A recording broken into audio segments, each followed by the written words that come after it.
So I'm here with Adam and Nick from Alkamee. Thank you for coming all the way from Ireland.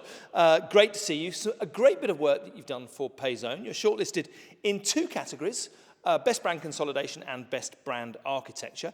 Tell me a bit about the work. Basically, they came to us with a question, where should we be going tomorrow? And like a lot of companies who come to us nowadays, rather than organising their business around, what should their service be, they just create new brands for every service that they create. So they come to people like us to try and rationalise that. So that's what we actually set out to try and do with them. Fantastic. I think there's been a little bit of consolidation in that sector. The brand came about as a result of an acquisition, I think. Am I right in saying that?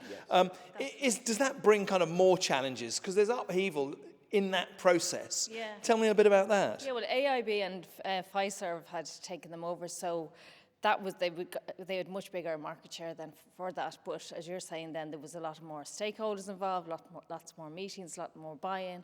But it was the way to go. Also, the world of payments was changing rapidly, and COVID was accelerating that. So there's a lot going on. There's a huge amount of opportunities.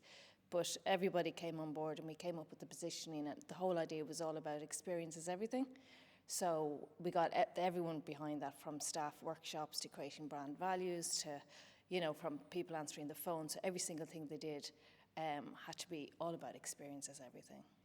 I can imagine. And I can imagine the challenge as well of coming up with that sort of single brand entity, a monolithic brand, and consolidating so many of the brands in the process brings with it its own challenge too. Yeah, what you had there is every time within a business, even though it's one business where they create different brands, they almost act as separate businesses within a company. And so what you had is very siloed brands, and they themselves didn't seem to know which to let go of, which to hold on to. Some brands were B2B, B2C, invisible, visible. There was a lot of confusion around it. And then, as Nick was saying, you had these two large financial backers who were putting a lot of pressure on as to what way it should go. So really, we had to do a lot of research about where was the equity and where should they go next. I suppose the big shift was they were actually a B2B organisation, so it was very much changing that whole. It was a big, huge shift to B2C. So, like, the consumer, the end user was the target audience, and that was a big kind of mind shift, a big, huge change for them. But that was the way to go. Good, and the way to go, it seems to have been shortlisted in the two categories.